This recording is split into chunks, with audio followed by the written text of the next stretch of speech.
Hi, good morning. Good morning. How is everyone doing? My name is Zoe Baraka and welcome to my younger self. It is International Women's Day. So happy International Women's Day to all of you amazing women out there breaking the bias. It is so good to see you. Um, we had a little bit of an interesting weather yesterday. Our lights were off. Can you believe that? And our modems have all been, just weird and all that. But we are here. We're here. We're here for it all. Again, happy International Women's Day. Guys, I see you. Oh my God. Auntie B, thank you so much for joining us. God bless you. God bless you. Audrey, our underground producer, I see you. Ralia, thank you for joining us. Big Sis Elsie, producer in Canada, thank you for joining us. I see you all. We have a little bit of a lineup change today, but you know what? This is what storytelling is all about. We go in there and we get the job done. So our invited guest is running a little late. So we have a substitute for you. It's going to be a surprise. But before we introduce our surprise guest to you, who is going to fill in for about 15-20 minutes before our invited guest comes in, let me do some greetings and we're going to go into it. Okay. All right. Listen, where are you watching us from? Just before I start the greetings, I wanted to put out a disclaimer. Our greetings have become a movement. And normally what movements do is that they kind of take up a lot of time. So what we've decided to do is to kind of switch it up week to week. We're not going to do all of the greetings from all of the places in Africa. We know we speak a lot of languages, about 1 million of them, if you put all of Africa together. So we're going to pick and choose so we can keep it tight and neat. And then next week, if you don't hear your greetings this week, just come back again. You're definitely going to hear your greeting in the coming week. Okay. All right, my dears. Listen, where are you watching us from? I hope you're doing well. Ibio kibari to you. If you speak Moshi, it is so good to see you. Ya ken yayade kakwana lafia fudwowela Tupuse wenambaraka la awane dasuba to you. If you speak Tagomba, it is so good to see you. I just greeted you in so many different dialects. That was the Moshi dialect, the Hausa dialect, the Kasal, the Mamprasi, the Frafra, the Dagomba. So listen, if you speak any of these languages, I see you and I am grateful that you are here. Wezo to you if you speak Ewe. Ojeko to you, Ekaro to you if you speak Yoruba, Otutuoma to you if you are in Nigeria and you speak Igbo. Akwaba Ohuntaden, I just greeted you in the Akan language. Shani Ulushani to you if you are in Zambia. Karibu, our Swahili people will say, and of course, Habari Yawasubwe to you, and Mangwanani to you if you are in Zimbabwe. Nagadef to our Wolof-speaking people, of course. Domilaki, I will never stop saying Domilaki because that is my mother's mother tongue. That's the Bisa from the people of Burkina Faso. Kotong and Mohelang to you if you are in Botswana and you speak Sesotho. I greet you. Dumela to our Soto friends in South Africa. Kotoli'i to you if you speak Fulani. Listen, bonjour to you. Guten Morgen, buongiorno, dobro outro. Bom dia if you speak Portuguese, of course. Buenos dias and welcome to the show. I see you all. Oh my God. Let me say hello to a few of you before we introduce our surprise guest. Yes.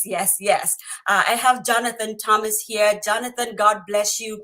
Jonathan is actually a pastor and also someone who does amazing t-shirts. Tuning next week, I'm going to be wearing one of his t-shirts that says, I am Black History. Okay. You will be in love with his t-shirts.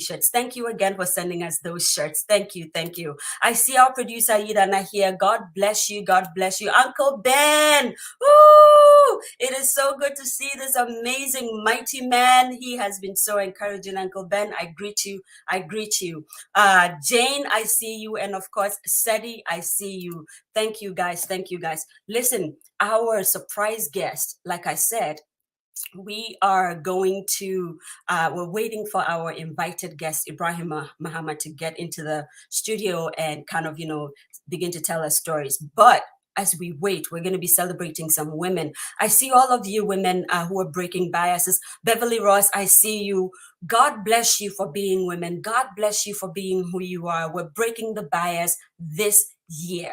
I have a surprise guest for you who's going to fill in for a few minutes, okay? Are you ready? I need a drum roll for this surprise guest, and you're going to be like, whoa, what happened here? Um, Someone that To My Younger Self calls the grandfather of To My Younger Self. To us, he is the grandfather of telling stories, but he is also my grandfather. I just took one look at him and said, Pops, you're my grandfather. I don't care what you say, I'm gonna call you grandpops. And it's been like that for since I met him. It feels like years, but I've known him for a few months and it feels like years. He's been to my home. You don't know what an honor that is. He's seen my baby pictures when I was troublesome and not so troublesome. He's hung out with my own father, and it feels like he's no, he really is family. And I told him, I said, you look like a Boko man. I think you were born in Ghana and you were born in Boko Central for sure. Ladies and gentlemen, please, please, please help me welcome my very own grandfather and TMY's griot father, Sir Rudolph Walker. Hi. Hi, hi, hi. Greetings and blessings. Oh, we're getting some Thank you very much. echo. Yes, we are. Uh-oh. Now, I is wonder that what from that this is. end or your end? I think so, Gramps. We probably need an earpiece. If Yidana is there, Uncle Yid, are we able to help with that? Yes, they are bringing an earpiece. Sorry about technology. I love it though. It's amplifying your voice. It's like whoa, whoa, whoa, whoa, whoa. Right. It- oh, no, is that That all is so right? Can you much hear me? better. Yes, now we can hear you. I think Oh, there bless. was something going on. Yes. All right, Yeah. thank you so much, producer Idana. You're doing an amazing job, and we didn't even get to see him. Gramps, welcome to the show. Thank you for filling in for us. What you got for us today? We're celebrating Women's Day, and we're breaking the bias. We're Mhm. getting the two for today, right? Two for one. We get Grams, and later on we're gonna get Ibrahim Mahama when he walks in to the studios. What you got for us today, Grams? How you enjoying Excellent. Ghana? Well, I am enjoying Ghana. I left Accra. We did uh, Kwatafo. We did Kumasi, and here we are, an 8-hour drive away. And the driving it's been an eye opener. It's been an eye opener. But today being Women's Day, one of the issues I have is that in the UK, we talk about Black History Month. So Hmm. everything is concentrated on Black History Month. And I have issues with that. And my issue is, why just a month? And what happens for the 11 months? And the Mm. same issue I have when I talk about Women's Day. It should be, every day should be a Women's Day, and maybe highlighted with a drum roll on that actual day. But every single day, should be a Women's Day. Wow. I am a very strong advocate for giving women the responsibility. One of the things that I talking to youngsters yesterday, and I posed a question that we look across the globe today and we see 99.9% of our leaders are men. Wow. Now that coincide with the problems that we are having across the globe. Now, is that a coincidence, or is it that we have a long, as a human race, we have a long, long, very long way to go? I think I we do. We have strong a long way to go. A very, very long way to go. Mm.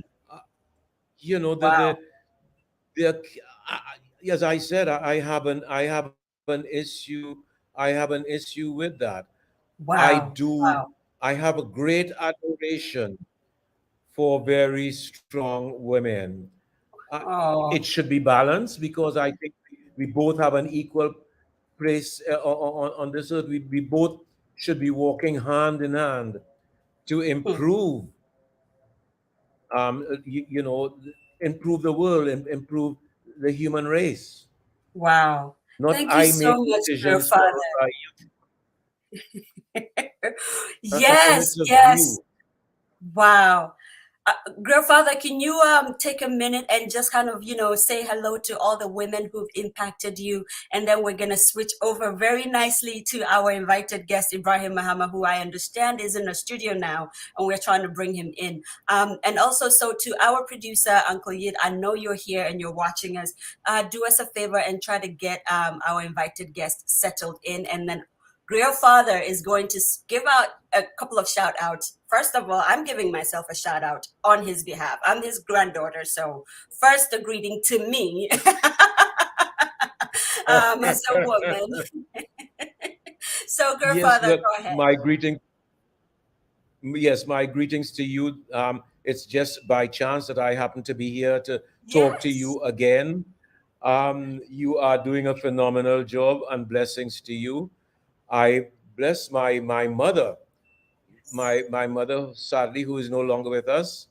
And it's in a strange way, it's only in later years I appreciate the work that she did to bring me up and to point me in the right direction. And there are so many relatives.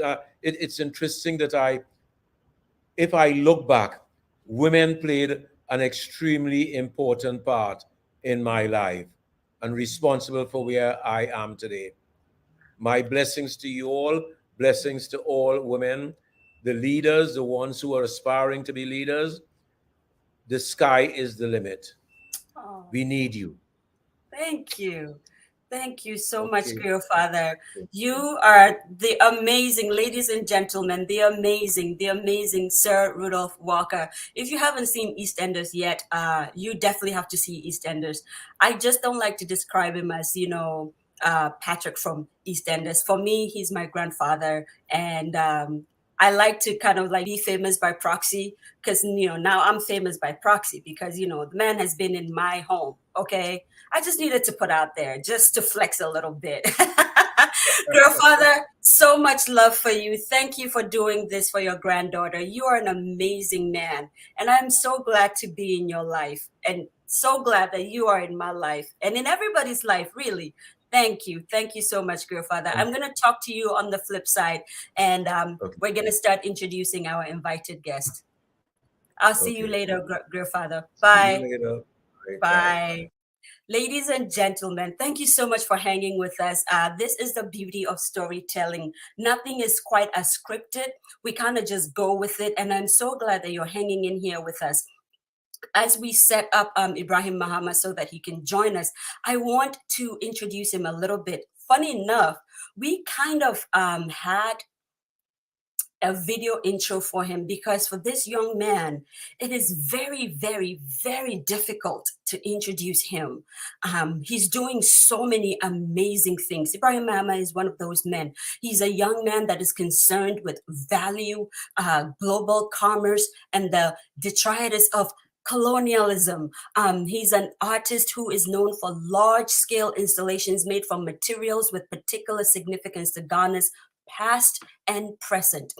In 2015, Mahama gained international attention when he used jute sacks to encase public structures in Athens for Documenta 14 and a long outdoor corridor in the Arsenal complex at the Venice Biennale.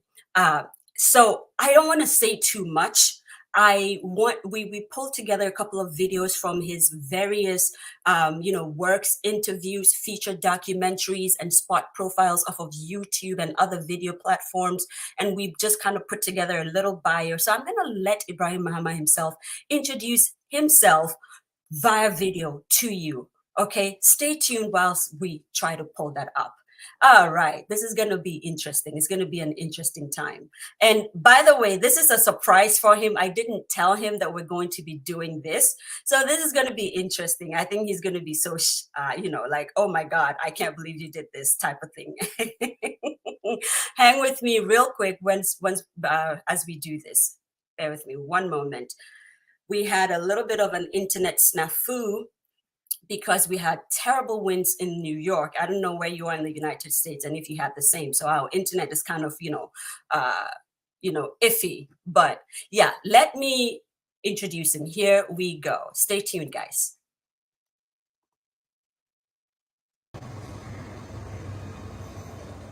My name is Ibrahim Mahama. I'm a visual artist from Ghana. I had my undergrad training at KNUST at the Department of Painting and Sculpture from 2006 to 2010. And then afterwards, I did my MFA there in painting and sculpture, and subsequently went back there to do my PhD, which I'm still working on currently. The kind of work that I produce mostly would be labeled as installation, but I just think of it as art.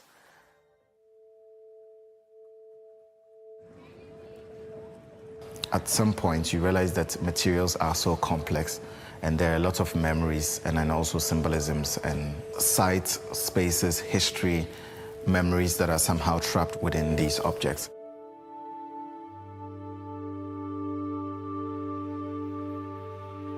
The idea of having to use very subtle productions within specific spaces as a starting point, but mostly looking at this idea of crisis or failure as a starting point of production. This idea of potential is very much embedded within my practice in terms of the objects that I'm interested in and also the way that they are formed over time.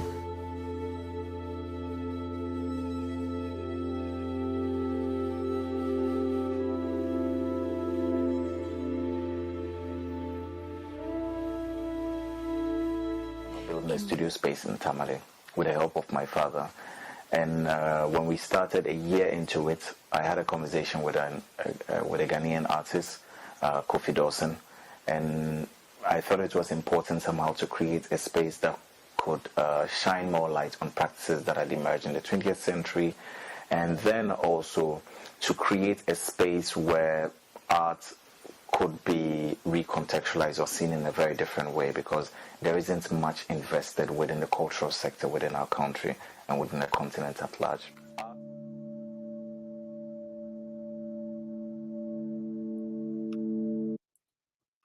Oh my God. Did you all see that? And so without further ado, ladies and gentlemen, let me introduce you to this radical thinker, amazing, amazing guy. It turns out we could have met in any part of our lives. We went to the same school. Can you believe that? It's ridiculous, right? For some reason, we never actually run into each other. But let me stop blabbing because I'm so excited. I'm kind of please let us give this wonderful young man, son of Ghana, son of Tamale, son of Northern Ghana, radical thought bringer, Ibrahim Mahama. Give him a amazing, rousing to my younger self welcome right now, right now, right now. Hi! Oh my God. Whew! You made it. Yes, I did. Oh. Yeah, it's today was very tricky. We had some groups who had booked to come to a Red Clay in the morning to have these workshops, and also university students from both the Tamale Development Studies, University of Development Studies, and then also the Tamale Technical University. So we're looking at almost 600 students this morning alone. And yeah, so that was what delayed my time. And you are doing this. You are doing this. Wow. Guys, over the course of him telling us personal stories, we're going to introduce him more with some more videos. You're going to really get to see exactly what he's doing with his art and how he's radicalizing Northern Ghana and Ghana for that matter with his, with his art, with his work, and just the way he thinks. You're going to see all of that. But for now, we're here for storytelling. And so, Ibrahim, like I said, we're just going to say over to you. Take us away. This is your show. Tell us a story. Oh, thank you very much. I guess my story has been one of a very simple one. I was born in Tamale in 1987, but I come from a very big family, like polygamous family as it is here. So my father has four wives Mm. and 10 biological children, but then also in terms of like my other like siblings, in terms of extended family, it was very big. So I grew up in a very big household. And I remember as a child, I was very, very naughty. I used to drink kerosene from a bottle, like things like that. Yeah. So I was one of those children that when my mom was going to sleep or she was going out, she would tie my leg with a rope or a sponge and tie it to like a chair or a fridge or Oh, something and go. Yeah, because I used to disappear. No one knew where I was, even as a where would crawling you baby. go? I don't know. So they said I was all over the place. I used to go and hide under cars and things like that. I did. Yeah. So I was very experimental. I always wanted to see what would happen if you tried something. In one of the occasions when we had moved to Accra, my father had his car, like an old Beetle, and I was just playing with the fire with matches inside, and I was like, "What would happen if I light this matches?" And the car caught fire, and I remember I ran when the car was on fire. I ran and I went to hid in the to hide in the washroom. And then everyone was like running helter skelter. They were trying to get water, and they came to the bathroom to get a bucket of water, and there I was in the corner. Oh Of my, course, I was a child, so I didn't know how to hide my guilt. they definitely found you. I'm telling you. And that day, you can imagine Wow. what happened to me. So all those things. So I went to various boarding schools. Mm, At the age of 5, I went to a boarding school outside Accra, Prince Boateng Memorial. And mm, before that, I had gone to different schools, Catholic schools, and all that because we came to Accra to live with my grandmother at some point when I was mm, just 2 years old. So our house was interesting because my grandparents used to live in this old mechanic shop area in Adabraka in Accra. And it's very interesting. Like we used to play in the cars and we used to play with like things. Like it was just the building was made of like roofing sheets. So it was more like a shack building or something like that. So I think to an extent, it's also really, really shaped my way of looking at things. Like now mm. with a lot of the aesthetics and things I look at, going back in my life, I realized that a lot of these things were always there one way or the other. Maybe I just didn't realize it until I became an adult and an artist, and then subconsciously it came into being. Um, yeah, so when I went to boarding school, and I always wondered why would my parents take me to boarding school at the age of 5? Well, You like and what me kind of both. I went at 6. Ugh, I terrible know. parenting skills. Sorry, Dad and Mom. I know. So I always tell people that in Sawam, where we have the main maximum facility prison in Ghana, we were the first inmates. We were the ones who went to test the prison because we were so naughty as children that they had to take us to a boarding school near this prison. Oh my God. Yeah, yeah, Wow. Wow. So from Prince yeah. So Boateng, when I came to St. John's in Prince Boateng, I came to St. John's. Yeah, wow. so St. John's Preparatory at the ABC Accra, Achimota, was the place that I was for the longest with my Mm, sister, Nafisa, my older mm, sister, yeah, who's just like 2.5 years older than me. So she was 3 classes ahead of me. So when I was in one yellow, she was in one blue. And interestingly enough, when we had gone to school, when we had written the exam and gone for reported to school. One of the funny things that happened was that they put my name in class 4 and put her name in class 1. They had mistakenly swapped the names in the oh, classes, and my uncle was like, "No, no, no, no, no, this one is meant to be in class." listen, Uncle Ben has a So, question for you. yeah, so He they says, said, "How was the beating?" He says, "How was the beating yeah. he got for setting the father's car on fire?" Did you get a beating? Oh God, Charlie, no, that one we don't have to talk about it. You know where we are. As for that beating, yeah, oh, it was as in You Akadesi definitely got a Yafanekwa. beating. They beat us rough. Yes, rough, rough. They they beat me mercilessly. God, Oh mercilessly. my God. Yeah, Wow. mercilessly. Yeah, yeah. Wow. Uncle Ben, I hope that answers your question. But see, that was the This emerging beating was artist right very there. little. Wow, wow, wow. All right, well, let's Yeah, jump back exactly. to St. John's. So in St. John's, I'm in class one, boarding school. And you know, when you go to boarding school, like in St. John's as it was, you bring your chop box and then you have your provisions in it. You have Yes. like your soap, Milo, whatever. And then they will give Yes. it to those in class 1 to 6. They lived with those madams that we were calling Yes. aunties. Dom And then they moms. would, Yes. yeah, Dom those aunt. moms, Mine was aunties. Auntie Augustina. I remember her so well. God, they were brutal. They would take all Brutal the woman. things.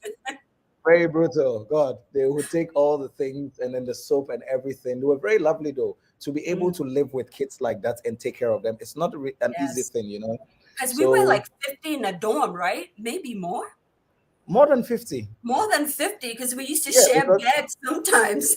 yeah, remember that there were bunk beds and each bed would Yes. take like 3 or 4 people. So if Yes. they were, let's say, 10 beds in a row, you are talking about a row 40, like even let's say 2 times 10. That's 20. So That's we're close to 20. 100 children in one room, Oh, more than man. 100 children in a room. I don't Today, miss. I wonder what it would have happened if it had happened during the time of, let's say, coronavirus or something like that. Yeah, and I wonder how Wow. the decongestion would have happened, because back in the day it was something different. Yeah. Wow. Wow. Yeah. Wow. Yeah. So St. John's was interesting in that sense that it already, that sense of independence already at the age of 5 or 6 in class one was already beginning to form in a way. But I was lucky that at least I had my sister there, Nafisa. So Nafisa was very helpful. She was guiding. Like if anytime something would happen to me, I would run to her dormitory and cry and things like that. And I remember her classmates still say that, how is that your brother? The one who would come and stand behind our window in the classroom and say, Nafisa, I'm hungry. You know, I feel like I know Nafisa, and if she's watching, please look at my face and see. I feel like I should have known her. Because if she was 3 years ahead of you, then she would have been Yes. my classmate or something, even Yeah. though she was in blue and I was in green. Yes. So Nafisa, Yeah. I hope that we know each other, and the name sounds so familiar also. But let's move on. You said you were hungry, huh? Yeah. Because we'll go to the dormitory, the aunties will give us food, but nonetheless, as children, we used to play, so we're always hungry. We always wanted to eat, Yes.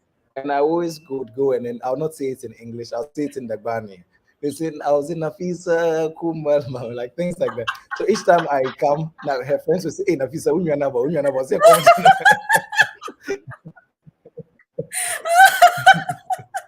Oh my God. Yeah, right.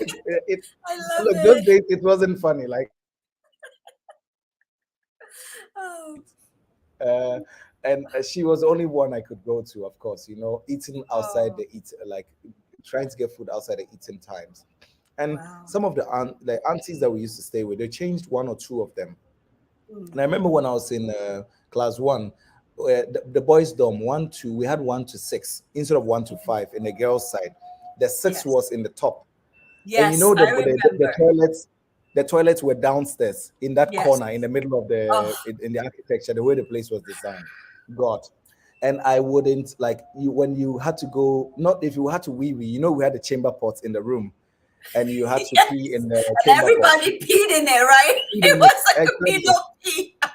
I know, and I didn't feel like it was necessary for peeing. I would pee in it, but to go to the toilet with all Yes. those stories we used to tell, I was not going to go downstairs all the way through this dark alley to go to And the Madam toilet. High Heels. Oh Madam God. High Heel and all those stories goes days. My God.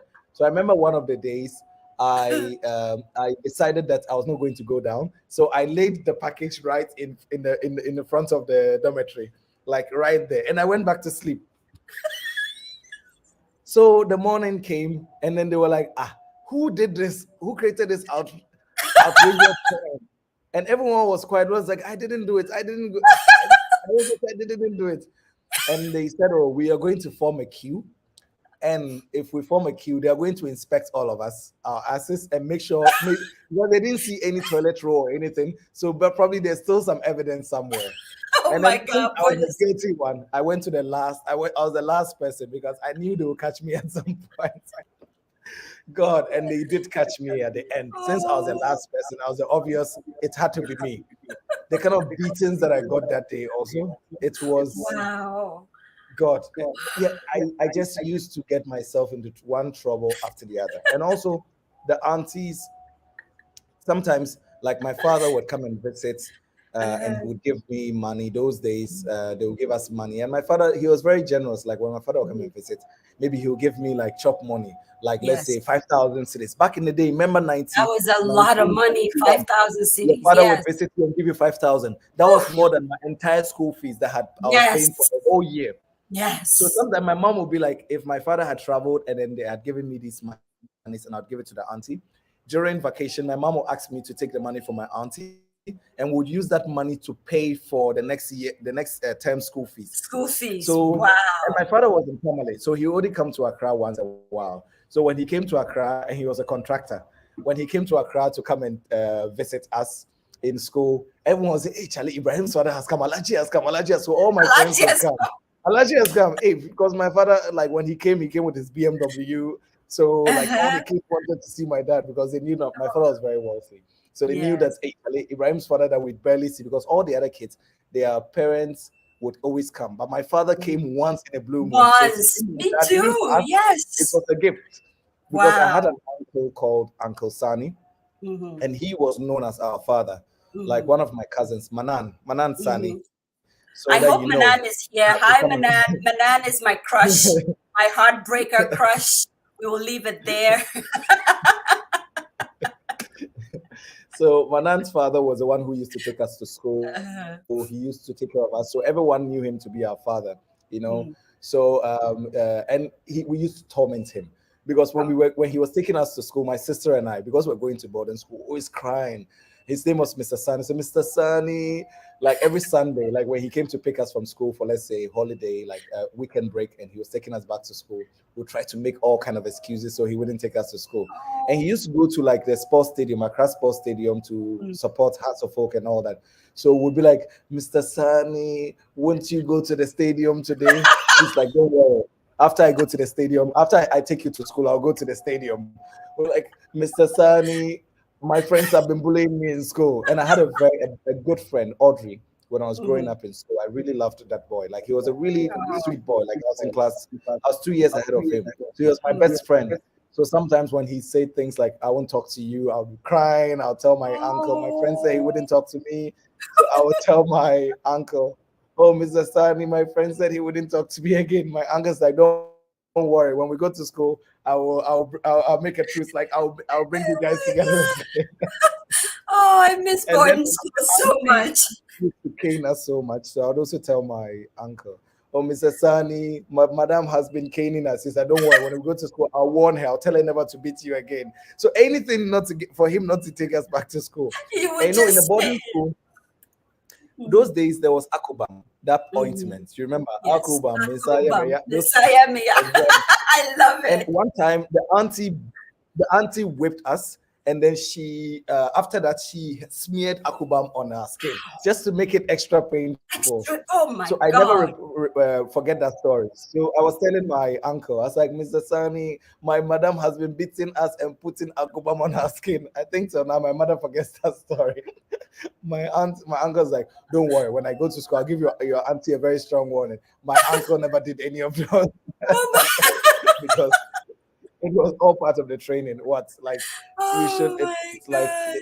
there's a reason why we sent you to boarding school, and I can Oh imagine man. because I in as much as I wouldn't describe myself as a sweet child when I was growing up, I was a bit rough. I think that I was too active, and also my imagination was too high. I used to imagine things, and I used to do all kinds of different things, and it would get me into trouble. Oh So man. I And had to we had learn some how to troublesome somehow teachers, get right? myself Our under teachers were control. troublesome. They Yes, they they really my gave God. us some interesting punishments. Like, Mr. Boating, for example, when he was coming, it was kate. Like, I oh know, my Charlie. God. Miss St. Amale John's was was one of our good. teachers, I think in class 2. Wow. Wow. Wow. I think class 2 or 3. Yeah. We're gonna try St. very John's hard. was really interesting. Go ahead, Ibrahim. Sorry. Yeah, go ahead. So I said St. John's was a really interesting time. Some of the best memories I have in my life growing up was actually from that boarding school Me where too. I was from class 1 to class 6. Wow. It was really, really special. Yeah, Wow. though it was brutal, but it was very special. Yes. Yes. Me And too. you know, the most important story Mhm. is that this guy, the footballer, Rahim Ayu, Abedipele's son, Yes. he was my bedmate when I was in class 1. No. Yeah, we slept on the same bed. And did And, you used to go back yeah. and forth like that, head to Yeah. leg? Yes, exactly. Yeah, we slept on the same bed. And I don't know if he will remember me even, but we used to sleep on the same bed. And yeah, like I was the kind of a child that when I asked you, when you were eating your biscuits, and you asked me for it, and then you wouldn't give it to me, I wouldn't say anything. At night when you were sleeping, I'll go and take the biscuit and eat it and go back and sleep. So I remember I did that a few times. I don't know, automatically at night, I'll just wake up and I'll go and take it and I'll eat it and then go back to sleep, you know? Oh my God. I ate his biscuit one time like that. Yeah, it was, yeah, this was like 92 or something like that. Wow. You know, it was a very interesting time. And I remember Abedipele, Kwame Ayu, and the other footballers, they used to come and visit in the school those times. And it was very special, you know. Yes. It was also around the same time, a bit later, that there was a Liberian Civil War. So Charles Taylor, I don't know if you remember, Charles Taylor, yes, his he had kids some of his came to children our who were in school, the right? school.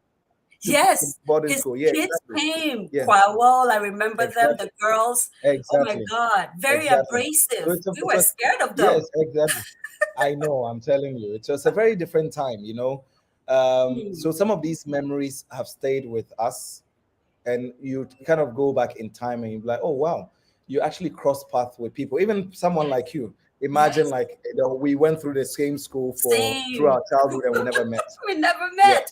Yeah. It was Yeah, a big exactly. school, really Very, big school. We very had, big school. yeah, but we had so much fun. Listen, we're going to try to get out of St. John's because we will never leave, okay?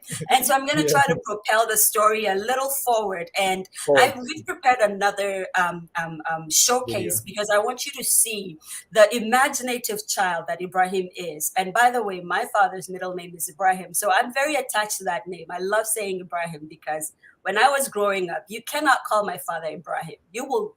I did one time and got the beating of my life. Okay, the belt and everything broke when I called him Ibrahim. Or did I even say Akom? I can't remember, but I really, so now that I'm saying Ibrahim, I'm feeling like a kind of, you know, familial, yeah, that's my dad. But let me play this video for you so that you see this imaginative child who used to get his leg tied to poles and stuff with sponges, how that imagination has brought him this far.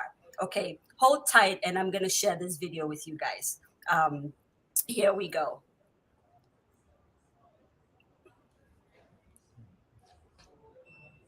Interested in how crisis can always be a starting point of production. Earlier on in my practice, I used to work with a lot of traditional mediums, but later on, I became a lot more interested in the poetics of materials that had been used to convey or move things from one place to the other. It's basically these jute sacks that I use in transporting food and later on use in transporting charcoal. And then when it's stitched together, we install it in public spaces. So the idea is to be able to intervene within these public sites. In New York, Mahama replaced the United Nations country flags with tattered patchwork sacking. In Ghana, sackcloth shrouds call attention to disintegrating housing units, dilapidated industrial projects, and public institutions that are in decline. More now than ever, we need to come together in the world, and the pandemic has proven that to us. So the plan basically is to expand the institution and to create an independent art school. There is always a disconnect across generations, and I think institutional spaces like this can reconnect and excavate these old memories whilst presenting them in new forms in a very contextual manner to a much younger generation. Wow, wow, wow, wow. Ibrahim, this is where you are now. This is probably a few years ago. So I'm sure there was a lot of stories that happened between the St. John's experience all the way to now. So tell us a little bit more, like, just some other stories. I know, you were in KNUST for a while. Actually, you did almost all of your tertiary education there and stuff. And there was definitely some stories to tell how you got here, even with the jute sacks. And let me tell you guys, this is like a snippet. I want you to first of all Google him. There's about 2 or 3 different Ibrahim Mahamas in Ghana. I'm biased, okay? This is by far the best Ibrahim Mahama there is in Ghana right now, and really in the world. That's one. So Google him. Google the Savannah Center for Contemporary Art. Google Red Clay Studios, and you're gonna see the amazing work this guy is pouring back into the community with millions and millions of dollars. See, what we talk about when we say millionaires are very simple. You would not know to look at him how much he's packing, right? Yeah, but yeah. So over to you again. Back to your storytelling, Ibrahim. Oh, thank you very much. You make my head drop. But I mean every word, so it's all good. It's all good. Oh, thank you. I guess I would go just rewind just a bit to let's say even just before going to secondary to university, because I spent a long time in Kumasi. But before Kumasi, I spent also 3 years in Koforidua, where I went to secondary school in Pope John Senior High, and Pope John was a very interesting place. It's interesting to also note that before I went to secondary school, I never really got the chance to. They didn't give me visual arts to do. So it was a struggle because I had applied for St. Peter's Senior High because I had wanted to do some other course. And my father thought that it would be interesting to pursue art because I used to do a lot of drawing. And my father thought, oh, why not? Like, we want to see what kind of an artist he would be. So I had to go, they had to change my school to Pope John. And by the time I had gone to Pope John Secondary, it wasn't possible to get admission. So that back then the principal of Koforidua Polytechnic, may his soul rest in peace, who's no more, he helped us some connection here and there, and then I got admission. When the connection came, when the admission came, my name had been changed. It wasn't Ibrahim Mahama. They had made it Ibrahim Irenchi. Some name that came from. I was like, what? I'm not Irenchi. Oh my God. Where is Irenchi? So my house, my mother used to call me Irenchi now. It's like, hey, where is Irenchi?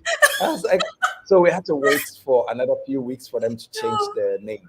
That's and then so when funny. they changed it finally, and then I got to school, there was no room in a visual arts class, so I had to do some other program like art. So I was doing French, geography, economics, and something else. And the headmaster said the only way he could change the course if I could get a student from the visual arts class who could come, and then they would swap. So one time I went to announce in the class. So one time I was in my class, and this skinny boy came with one of the seniors and said, "Who is Ibrahim Mahama?" And I said, "Me." And those Ibrahim is my father's name, so I'm not supposed to use it. It was my name is. They used to call me Muhammad. I started using Ibrahim when I thought I was a bit more of an adult. My father always said, "You cannot use Ibrahim; that's my name." But now, You just I think use it. also I can use it. But back in the day, I did not use it. So once he came and we went to the headmaster's office, the headmaster made the swap, and that was the day that was the day that I became an artist. That was the day that the path was set. Wow. God bless him for swapping with you. Wow. Yeah. Wow. It was supposed to be only 40 people in the class, and there were like 140 people in the class.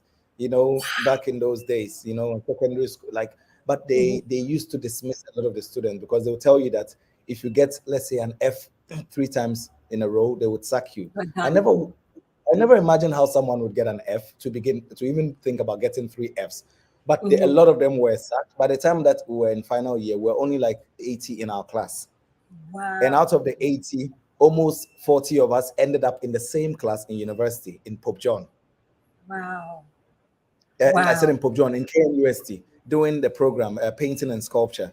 So out of the people in like our class, and also when we're in secondary school, I remember our teacher had gone to KNUST to study this fine arts program, and he came to like he was teaching us, he was telling us about nude drawings and things like that they used to do in the university. One time it was career development, and we were so excited. We're like, that is the program we're going to do in the university, because they used to have nude figures, blah blah blah. Mhm. And then it was a trap. When we got to the university, like, but there is no nude Well, drawing the thing. new people.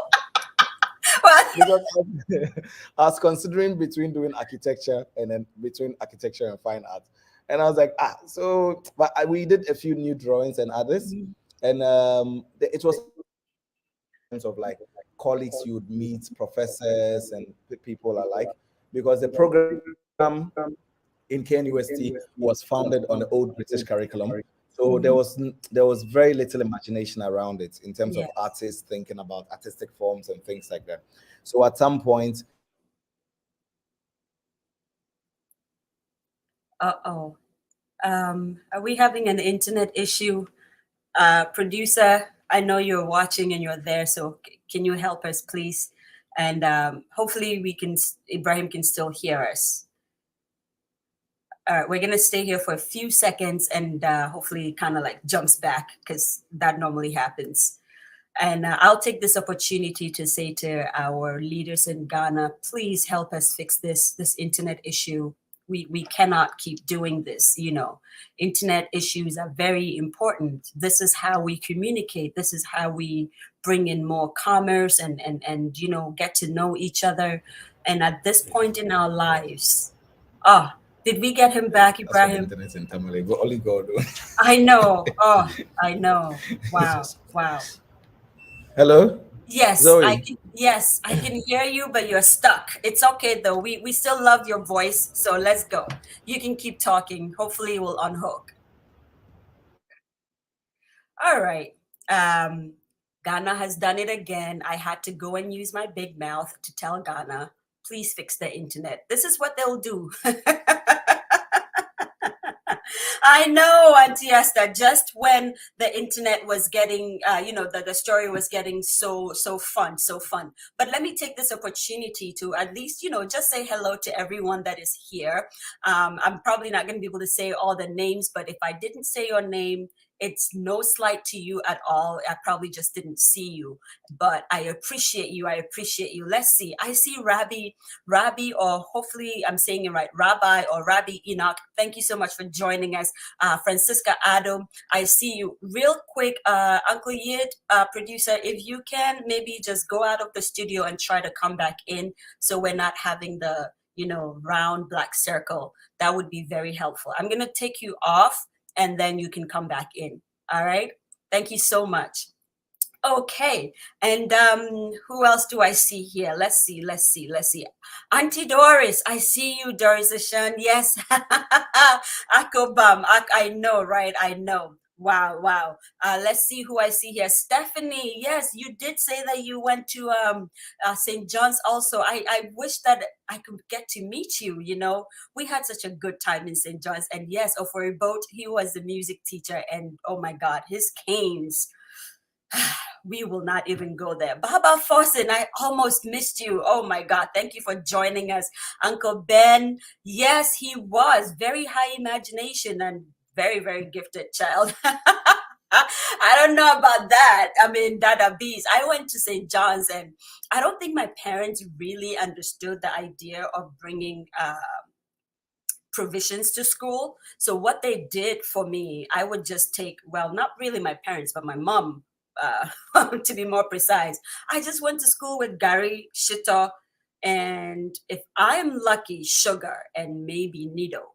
Okay, that's like on the day she was feeling generous. So, I mean, imagine going to school with all these thousands of people who came to school with filled boxes, and yours was just Gary and Shito. I don't remember ever taking sardine or any of that stuff to school, so I don't know about Dada B. I was really not one of those at all. And quite honestly, my uncle was the one who took me from my father's side because he said, you are going to be a spoiled child, and took me from Bako Central, took me to Accra, and didn't even let me stay with him, just took me to boarding school at 6. So I blame him, really. Uncle Ben, yes. I saw a message, something about Uncle Ben here, and I wanted to read it real quick. Yes, he was, and I'm gonna tell Ibrahim when he comes back, you know, that he should definitely hook up with you, Uncle Ben, because I know we can definitely work out something where he comes back to New York and we go to the UN and kind of have an interaction with the Ghanaians at the United Nations. So yes, I'm going to tell Ibrahim to definitely do that. And he is back. Yeah. Hi. I was blabbing for a minute there, you know, waiting for you. Thank you so much for joining us again. Yeah. Can you hear me? Hi, Ibrahim, can you hear me? Ibrahim, can you hear me? Okay.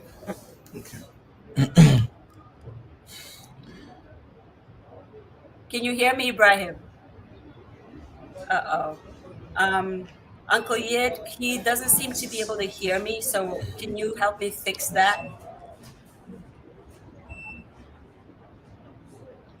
Can you help me fix that, please, Mr. Producer?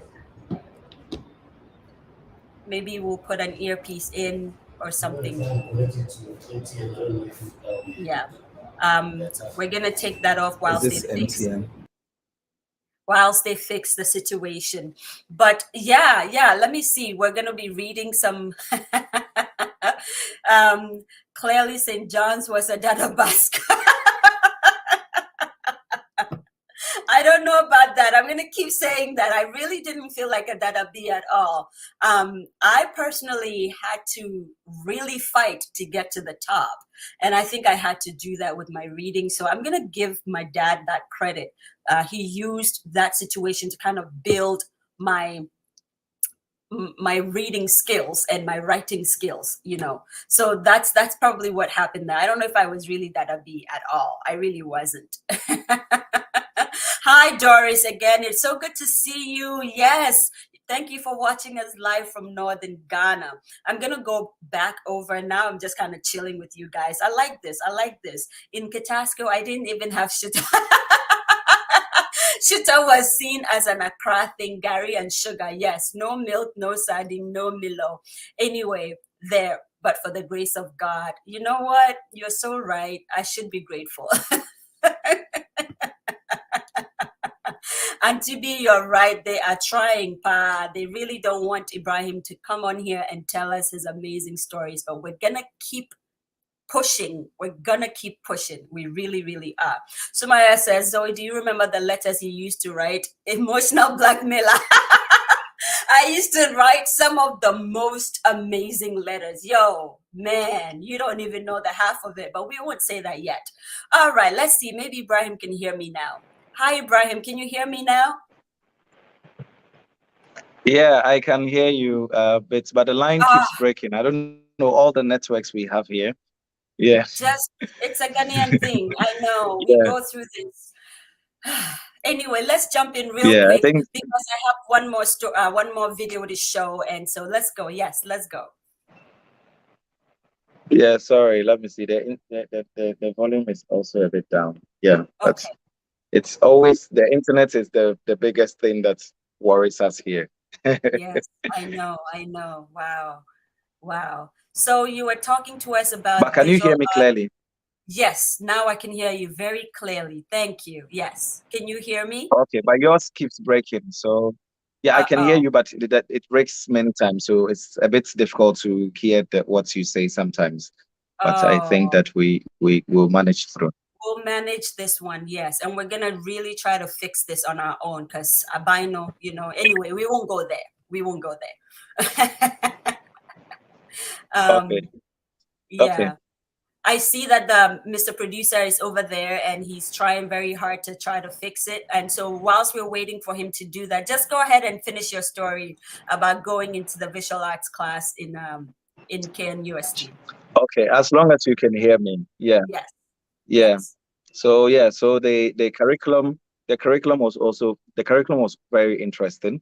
the new professors who were beginning to come in. They were interesting characters. They were ones who were, there was one lecturer who had come from the UK. He studied at KN University. Like, his name is George Aprechum. So he had gone to study in London, the art markets and other things. And when he came back as students, he was interested in just coming to do voluntary work to share his work with us. And I remember he used to share really interesting things with us, but we also felt like it was a lot of pressure because some of the things that he was talking about, there was a lot of work around it. And we always had to go on YouTube to go and research and look at things. Of course, at the time, I wish that we had really understood the significance of some of the things that they were trying to share with us. And going forward, we made friends with some of those lecturers that would have meetings with outside a classroom, just sit in a drinking bar. Like, of course, I don't drink, but just to keep them company and to discuss ideas and other things. It really went a long way to somehow shape the way we were thinking about the work that we do now, actually. And we still work with a lot of these people. Like, there are people who are either advisors on the board of the institutions that I've created, or because there are people who are really interested in how things work and they want to do it with they want to invest everything into it, their time, will and minds and everything. So I've met very interesting people like that. Some of the most interesting stories I have will not necessarily be in my time in the university, but will be in the time of moving around the university or traveling or things like that. Like, I remember a bit recently, I was not like a couple of years ago, I was flying from Accra to I think to Berlin through London or so. So I got to the airport, and then the woman who is checking me in, I'm in like the long queue, just on normal like everyone else. So I get there, and the woman is like, Mr. Mahama, Mr. Ibrahim Mahama, how are you? I'm like, I'm good. He's like, why are you flying economy? And I said, that's what I can afford. And she's like, oh, don't be doing that. Don't be stingy. And I said, but I'm not stingy. This is what I can afford. It's like, no, like you, some of you, what you do, what you want, what are you doing with your money? And I said, no, like it is, like that's what I can. She actually thought I was Ibrahim Mahama, John Muhammad's brother, and so she upgraded me to business class. She's like, and you know what she said? She's like, you shouldn't be sitting with these people, because I was in the house of God. I was like, it was very funny. And I was like, who am I to deny this offer? I just took it, and then I went for the first time that I've actually even used business class in my travel. Wow. Yeah. So it was very, very interesting. Yeah. And I've encountered that also quite a number of times. Like one time also, I was going to Second D to do some research around the rail. Oh, Ghana. I had made a booking and everything. I got to the hotel, and then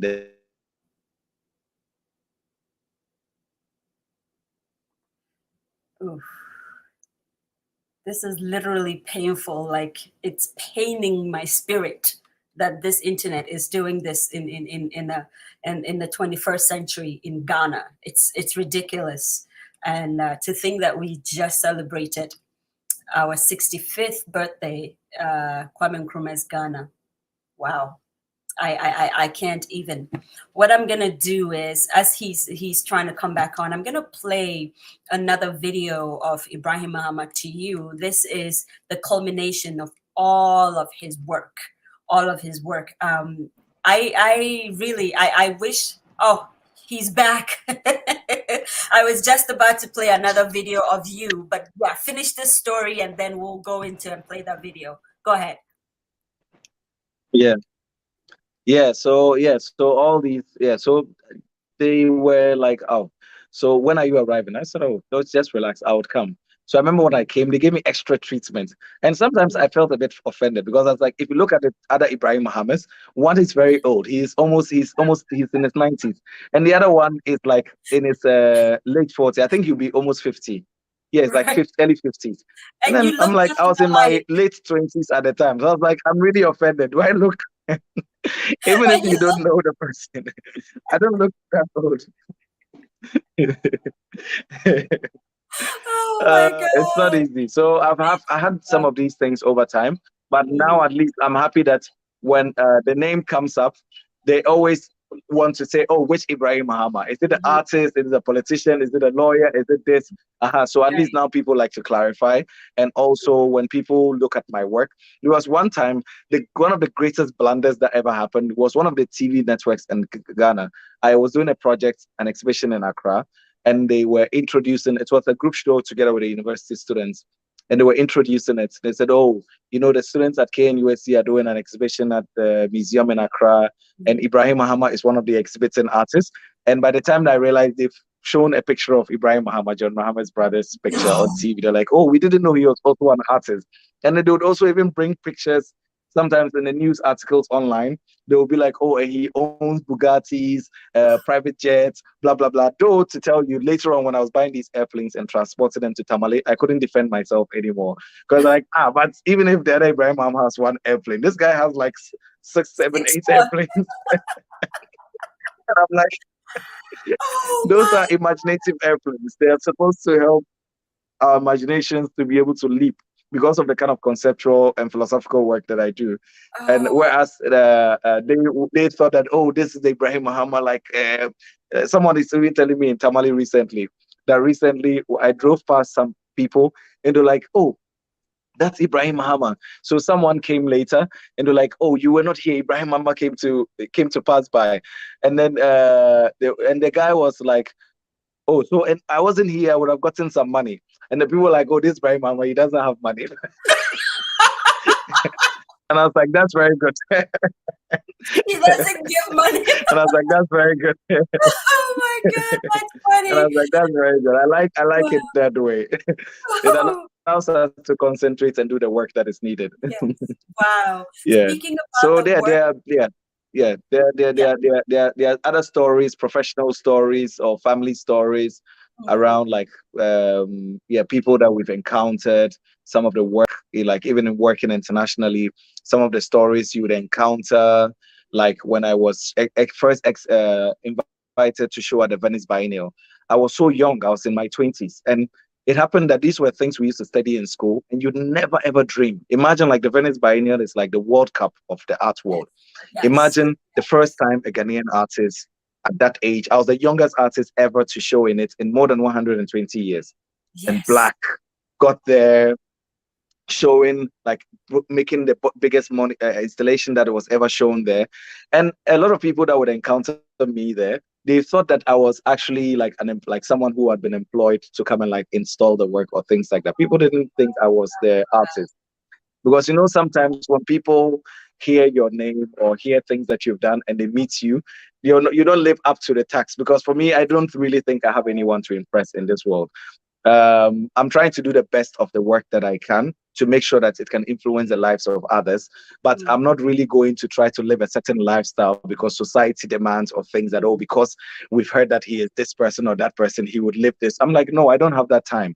Because Wow. at every point in time, there is only as much as your brain can decide, things that your brain can decide. And I'm not going to spend time on deciding the kind of clothes and shopping, how I'm going to create some kind of look for myself. No, if I wake up in the morning and I think that I need to wear this t-shirt, I'm going to wear it and I'm gone.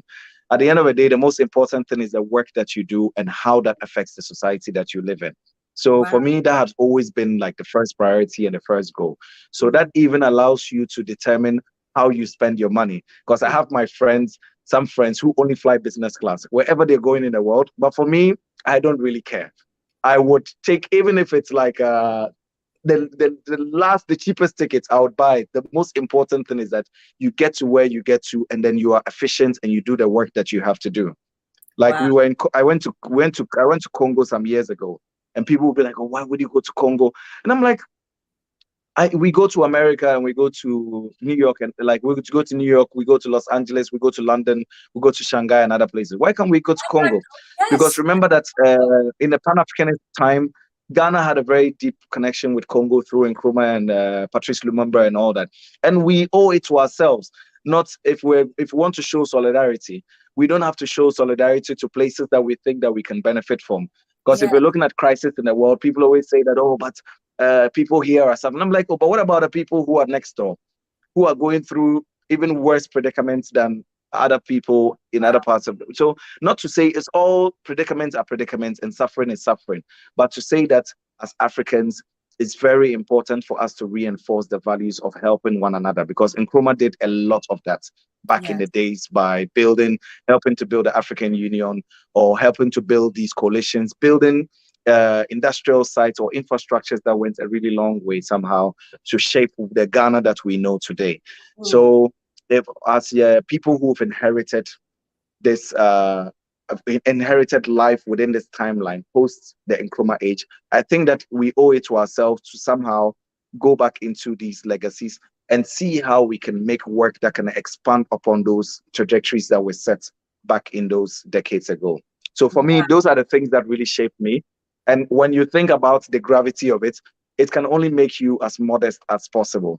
You would never do anything in the world by putting yourself on top. You have to be, you always have to imagine that you don't have, and because tomorrow you can lose everything. What happens when we lose everything? We lose everything. You remember, today, I'm sure there were people, millionaires or people who were in Ukraine, and today maybe some of them would have to flee and leave all their things, all their cars, mansions, or whatever there is. So today we can have something, but tomorrow we can lose everything. But what the most important thing is that we have to build a much stronger and better society, in terms of society that thinks, society that is reflective, society that knows when to say, let's stop, let's continue, let's push, let's work collectively, let's break into groups, let's do this here and there. Those are the societies that we need to build. And those societies will go a long way just to transform the present that we live in, but for generational transformation. And that's what we need on the continent if we need to change anything. If not, we'll just keep looping in holes, like talking about the same thing again and again and again. Wow. I could listen to Ibrahim Mahama for hours and days, and it looks like Uncle Bendo Chemalo, he's in this group. He says, wow, this brother is a brother after my own heart. I thank God for him and pray for the greatest success. His modesty, his dignity, his humanity, his simplicity, his brilliance. Hallelujah. He's a Pan-Africanist too. Please send him to us in New York. And I echo that. We want you to be in New York with us. We want you here. Just come to New York and hang with us.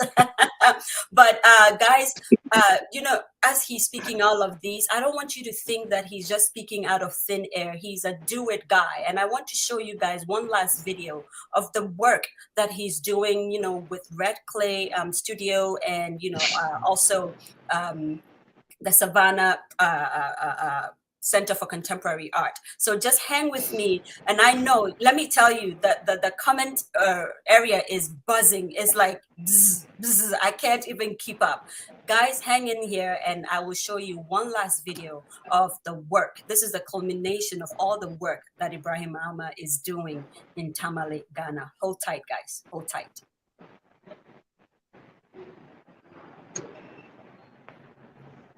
2014. Okay. I had then started building SCCA. And my sister told me about this land they were selling here, which at the time it was only 2.5 acres, which I bought. But now I currently own up more than 100 acres in the area. 100? Yes, from 2.5. Because I thought I was just going to build a house or a studio to live in, but later on I realized that it could actually be a much more ambitious project, something that could inspire the community and also people in the northern region. So I started, and I was not inspired only to build buildings, but also to collect. I like, as a child, I wanted to be a pilot. But since I didn't become a pilot, and I also have an interest in like machines and aircraft and all that, I thought these aircraft could become inspirational objects within the landscape for teaching kids and all that. So I decided to collect these aircraft and bring them to Tamale.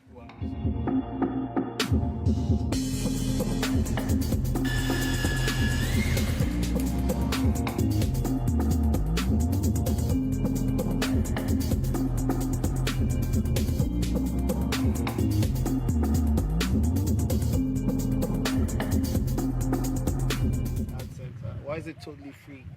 Well, I decided to build this place because in my early young life as an artist, I've seen so much. I've traveled the world. I've had so many experiences. At the end of the day, you want to be able to create similar experiences for people where you come from. I think we are only truly successful if we are able to somehow create experiences for a generation that is yet to emerge, that can somehow experience the world and ask different questions rather than the one that we asked when we were their 100%. Age. Yeah. So by capitalizing on it, you are not really going to be doing justice to it, to the mission that you have, because it's in, you can take the setting where this is, for instance, in Janachang, which is like a rural community. I could have maybe bought a land in central Tamale or even in Accra to do this, but I did it here because I wanted to open up the idea of possibility, because we don't have to do everything in the center where everything is. Sometimes we have to go out and we have to reach out to the places where everyone thinks that there is nothing there. The idea of the void can also be a starting point where we can actually even create things that can move humanity forward.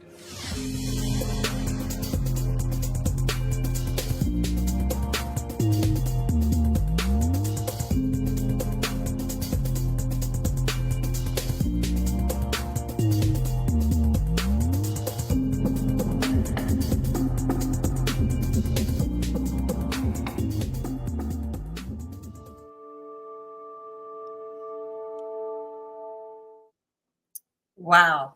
Wow, wow, wow. This is incredible. Like I I think like Uncle Ben, I'm just so enamored. I don't even know what to say, but I hope you guys got to see a little bit.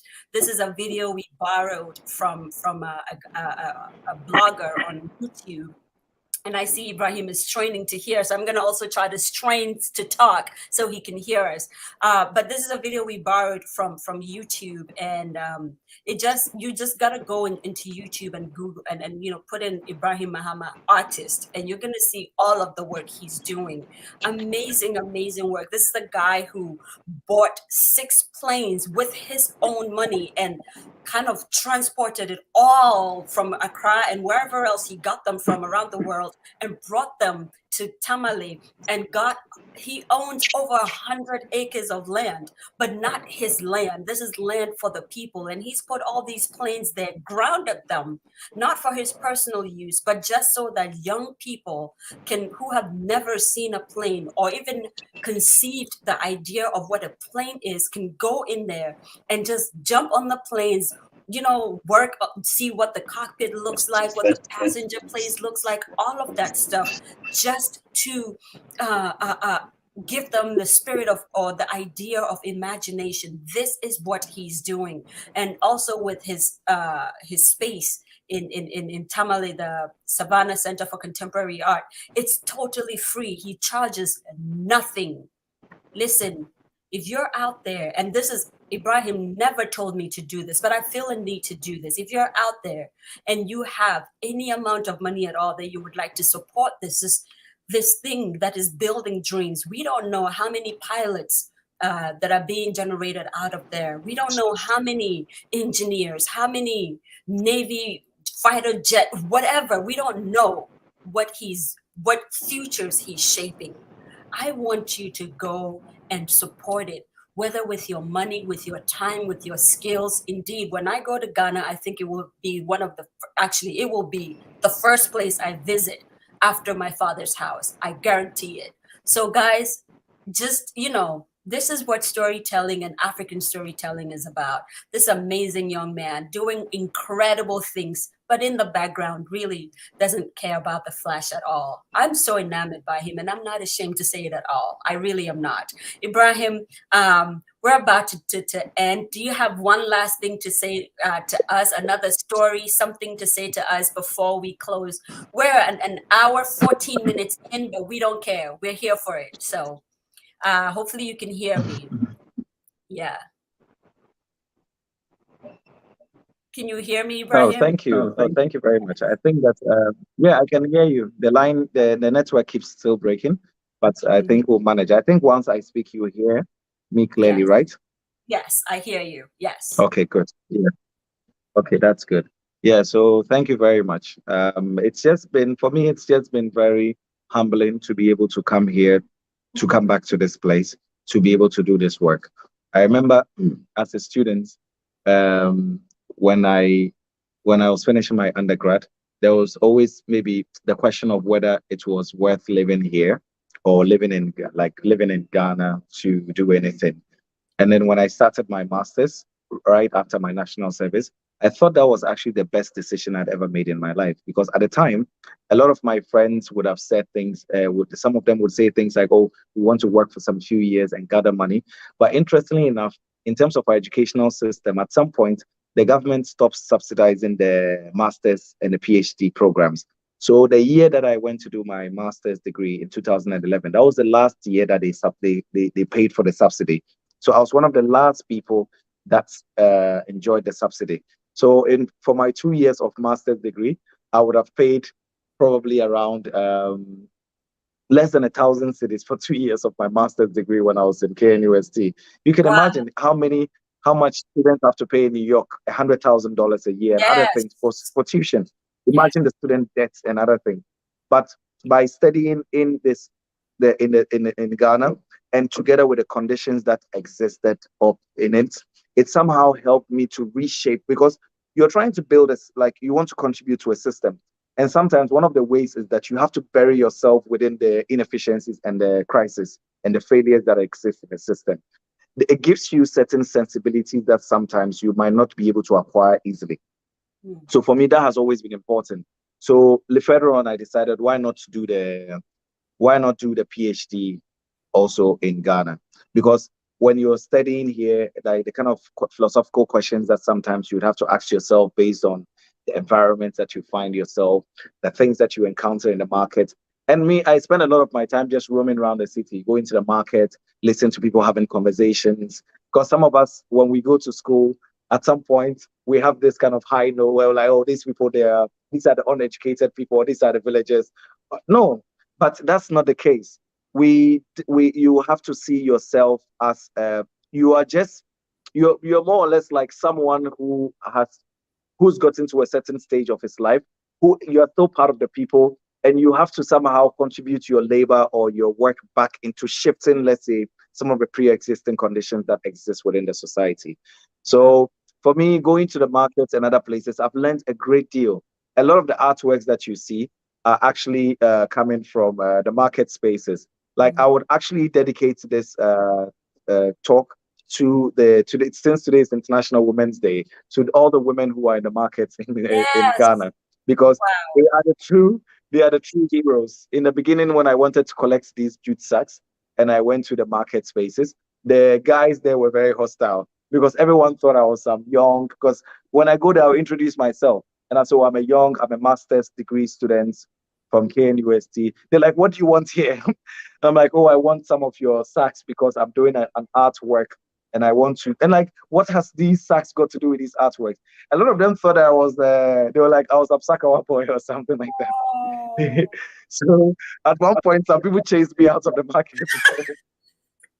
So I made friends with some market women, the charcoal sellers, from the Mampusis, the Sasala women and all that. And they were very helpful. So they were like my advocates. They were those who were like convincing the other people in the market. So, oh, he's a young guy. He just wants to experiment. He just wants to do this.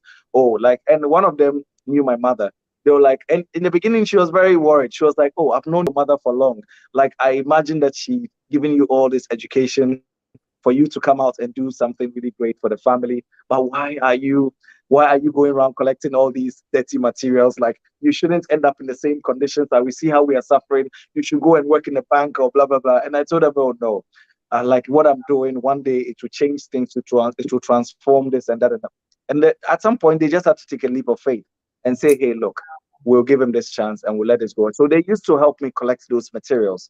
And they would also come to my studio in my house to come and help me sew the sacks together, though I would raise money and pay them for like a day's work, things like that. So I did a lot of those experiments. And when I was still a student, that's when I was invited to do my first international show in London at the Saatchi Gallery or at the Venice Biennial. I was still very young, but yet the work that I was doing was considered to be some of the biggest or the highest forms of art that was done, at least within the time or within our generation. So it's the thing about young people is that sometimes when they start something, they want it to be great already. but it's not that, it's the composition of the ideas and also how we get into the thing in itself. So I, from the beginning, because of the philosophical background in terms of the coming from KNUST and studying philosophy through art and other things, I'd realized that it was very important to somehow acknowledge the labor that went into building work, the people that you work with, the role that they will play in the work, and how the work would be composed, how you'd articulate the work.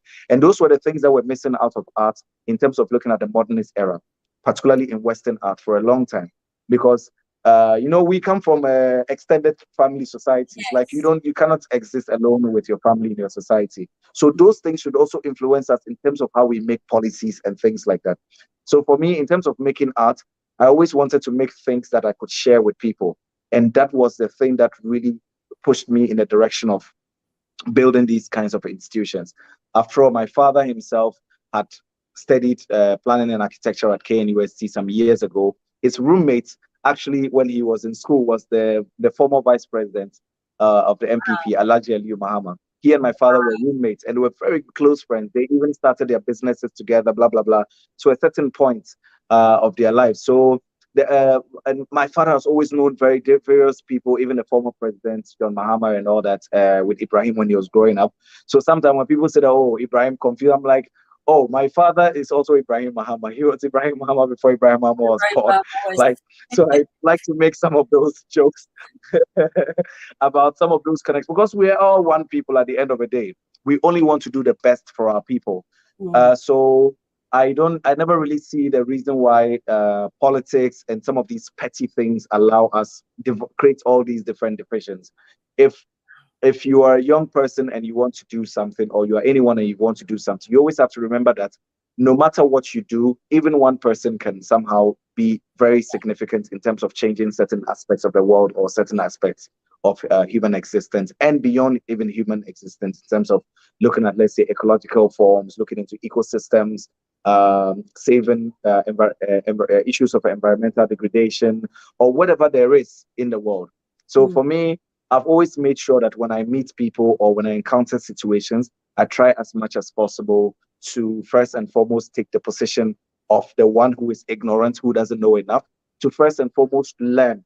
We always have to learn to relearn the conditions and circumstances of the spaces that we're in, bury ourselves within it, and then whatever resources and help that we have, we can use that to be able to build new kinds of systems. In the case of building strong public institutions, and those public institutions would be the things that would create those future revolutions that we want to.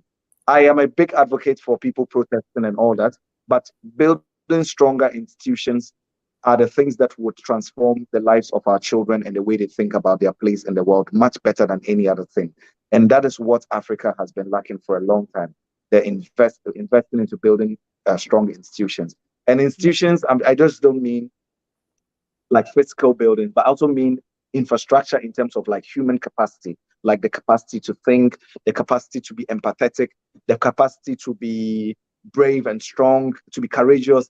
There are a lot of people in like places around the world that basically opportunities have been taken away from them. And sometimes maybe there might be one or two people in those places who need certain access to materials or certain informations, or to even just experience or see certain things. Once it changes their worldviews, it will set them on the path of a certain trajectory, who they will become. You never know. One of them might be the one who invents the warp drive in the future. So for me, all the things that I do is because I imagine that there is greatness out there in the world. All these kids that are in these rural communities or places that we organize programs, workshops, film screenings, or conversations with. Like just this morning, we had over 500 and something school kids. Mentors would come to the institution and do mentor sessions with them. We'll do drone workshops, computer coding, whatever, like going through artist works, exhibitions, archival materials. All those things will go a long way to somehow reposition ourselves in the way that we think about both ourselves in relation to history, in the history of other places and other forms, but also thinking about our bodies in relation to the future that is yet to come. Yeah, so I think I would end it here. And yeah, there's so much to do. So So much. we all have to do the little we can. So I'm very grateful to present this here. Thank you very much. My God. Like I said, I wasn't gonna even cut you short. I was looking at the time and I said, wow, we have about an hour. It's an hour 30 in, but it looks like I could just be here for hours and hours listening to you, because hopefully there is, not hopefully, I know for sure you have changed minds today. You've changed my mind. I saw a couple of people in the audience, saying how you've radicalized their thought. And actually, one comment that I wanted to highlight for sure was this by Uncle Ben. I am going to try to pull it up, and then we're going to try to get off very, very soon. But Uncle Ben was asking if there was a way he could donate something to your foundation. If there was a place he could send some, in Uncle Ben's lingo, he says a little something, but I know Uncle Ben, he says he wants to be able to send a little something to you. And I know a lot of people here also want to be able to donate to the Red Clay Project, to the Savannah Center for Contemporary Art. How can we do that if we want to send a little something to you to help with this project you're doing? Oh, thank you. We haven't till date. Most of the projects, all this work that I've done, have literally been me teaching around the world or doing art exhibitions and using the money from my artwork to support, to build an institution, to pay workers and do workshops, blah, blah, blah, or to build the infrastructure. So it was important for me to do that in the beginning, firstly, because I wanted to prove that it was possible to do that solely from here. Because coming from Tamale, living here, sometimes I also, when it comes to the NGO, I don't like falling so much into the NGO mentality that we always have to take, money has to always come from somewhere before we take our destiny into our own hands and do something. So I always wanted to experiment. So till date, I've only done it with money from my work. And sometimes I've gotten these international awards sometimes that have come with prizes, cash prizes, and I've also invested it into, let's say, developing the program and doing other things. So I think this is something that I'm yet to do, like creating, let's say, something like a support, like a foundation or something that people could maybe gift things to. And it's not only money that you can give. You can also give books, because we have libraries.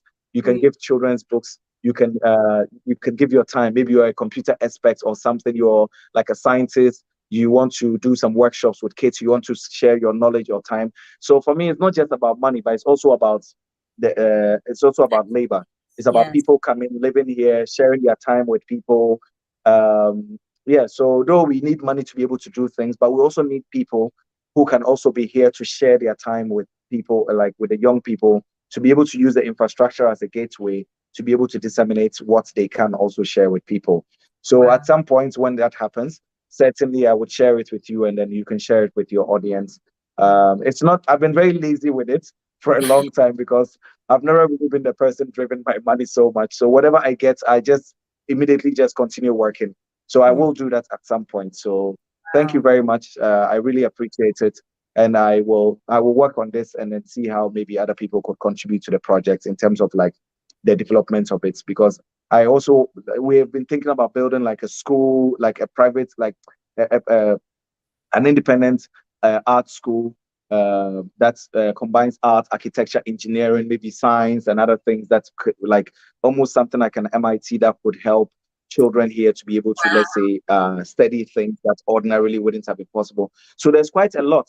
And sometimes I wish I could work, we could meet, let's say, institutions, various types of institutions who are interested, for instance, in, let's say, investing into infrastructure rather than, let's say, just investing into small programs and say, oh, take this NCD and do this. Rather, when you can invest into building systems. Yes. So you can realize from the way I speak is that I'm much more bigger at looking at the bigger goal, So that's why I never created this foundation for taking donations and things like that. So I'm thinking about in the end, we need strong public institutions, and that comes at a certain cost.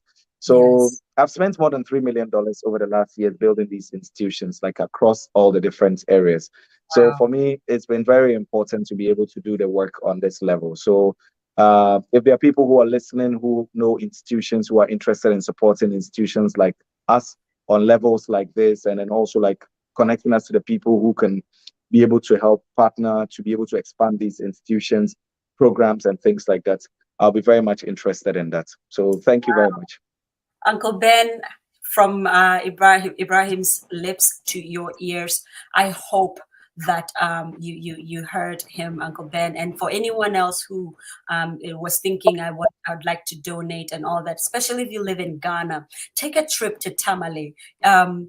Put in some time, hanging with the kids, and also bring your own, expertise and your infrastructure, whatever you have.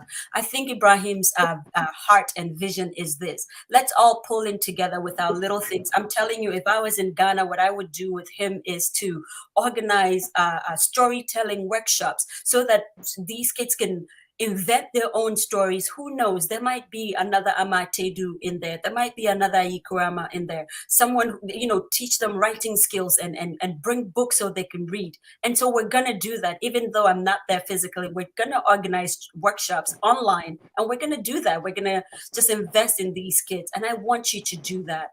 And let's do something in our own little corners, taking a page from Ibrahim Mahama's page or book, really. I don't even know. I think he's like 20 years old still, but I'll give him, he's close to 30 something now, and he's already done so much. Let us help him get even further. Okay, guys, there's so much going on in the chat room. I don't even know who to say or what to say. So what I'm gonna do is this, Ibrahim, when we're done, and you have a little time. I know you don't have time at all. He's been teaching like 8-hour classes all around the world a day. It's crazy.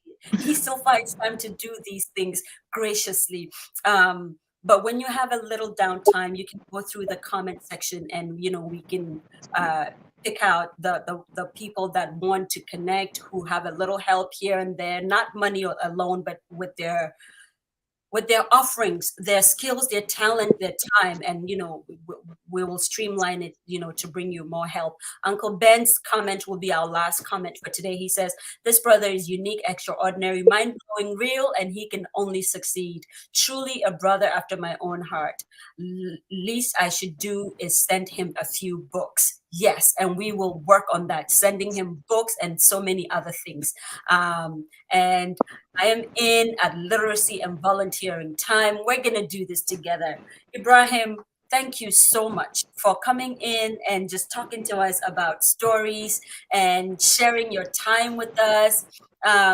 Yes, I see him typing. If you want to follow him, you can find him at Ibrahim Mahama 3 on Instagram. You can find him at Ibrahim Mahama on Facebook. He's the guy with no profile picture on his Facebook page, okay? So, he also has SCCA Tamale on IG. You can find him. I'm going to put all of these plugins there, and how to find him on Facebook. So, yeah. Guys, it has been an amazing time. I want to take time out to say thank you to, first, our TMY's griot father, who, just stepped in when Ibrahim was running a little late, and greeted every woman and telling us to continue breaking the bias. All of you guys, I see. And also there's Red Clay Tamale on IG. We're going to put all of these plugins there, okay? Listen, it has been an amazing, amazing time. I don't even know how I feel right now. I feel like I can't even finish and be like, I'm going to go get a sip of water. I need to keep working, because this is important. It's so important. Ibrahim, God bless you. Wow. There were so many questions in there too. People were asking about your phone number and all that, but we'll deal with all of that after the show. Guys, this has been Zoe Baraka to my younger self. Ibrahim, thank you. I cannot even tell you how thankful I am that this actually happened. He left his studio and drove all the way to Damba Multimedia, which is one of our producers' office, just to be able to be here with us. I cannot tell you how grateful we are. Ibrahim, thank you. I feel like, by the way, I didn't tell him I'll do this. He's not married, so I'm going to be like a pimp sister right now. Okay. I'm on a quest. I joke. But Guys, Okay. I cannot try. I'm trying to unhook and I can't. I really can't. I can't unhook. God bless you. God bless you, Ibrahim. I'll see you in the green room very, very soon. And this is us signing off, saying, good job. We love you. We're so appreciative. We will see you next week. Have a wonderful Tuesday. Keep pushing, keep doing, keep telling stories. Bye.